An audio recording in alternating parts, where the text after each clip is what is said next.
Bienvenue dans cette vidéo règle de Chaque à Puce, un jeu créé par Frédéric Boule, Nicolas Boria et illustré par Jonathan Auconte. Chaque à Puce est un jeu qui se joue de 2 à 6 joueurs de 8 ans et plus pour des parties d'environ 20 minutes. Dans la boîte, vous allez retrouver des cartes chats numérotées de 1 à 10, ainsi que des jetons puces qui vont venir vous gratouiller. Dans ce jeu, il faudra jouer astucieusement vos cartes chats afin de remporter des points et tenter de se débarrasser de ces vilaines puces, car à la fin de la partie, le joueur avec le plus de points l'emporte. Pour la mise en place, distribuez 4 cartes chats à chaque joueur et donnez-leur également des jetons puces par rapport au nombre de joueurs. Prenez ensuite les 4 premières cartes de la pioche et placez-les dans l'ordre croissant de leur valeur. Vous allez ainsi alimenter la ligne, tout en laissant un petit peu de place pour les valeurs intermédiaires. Les cartes restantes forment la pioche et mettez de côté également les autres jetons puces. Croyez-moi, elles vont venir vous chatouiller durant la partie. Vous êtes maintenant prêt à jouer.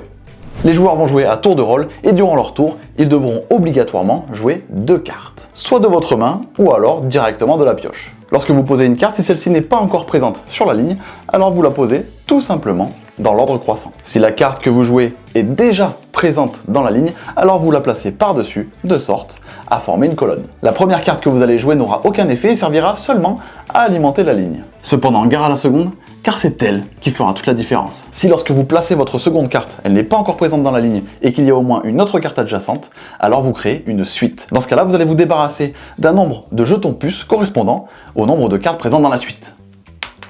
Et si votre seconde carte vient créer ou compléter une colonne déjà existante, alors vous allez pouvoir prendre toutes les cartes chats qui sont adjacentes à cette même colonne. Vous allez les placer face cachée devant vous, elles vous rapporteront chacune un point en fin de partie.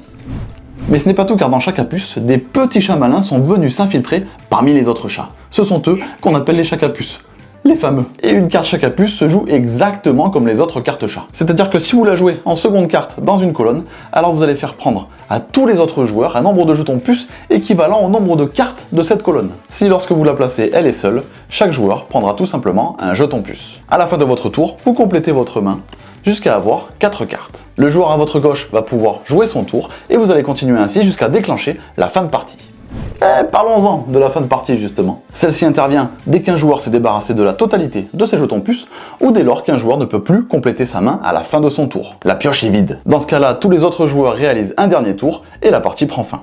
Arrive maintenant le moment fatidique, le décompte des points. Chaque carte face cachée devant vous vous rapportera un point de victoire, et selon le nombre de jetons puces qu'il vous reste en fin de partie, vous allez vous référer à ce petit tableau présent à l'intérieur de la boîte, et ça vous donnera les points que vous allez marquer. Et vous comprenez que selon le nombre de jetons puces qu'il vous reste, vous allez soit gagner ou perdre des points. Le joueur ou la joueuse avec le plus de points cumulés remporte la partie. Vous êtes maintenant paré à affronter les puces et les chats adverses, alors amusez-vous bien, et bon jeu!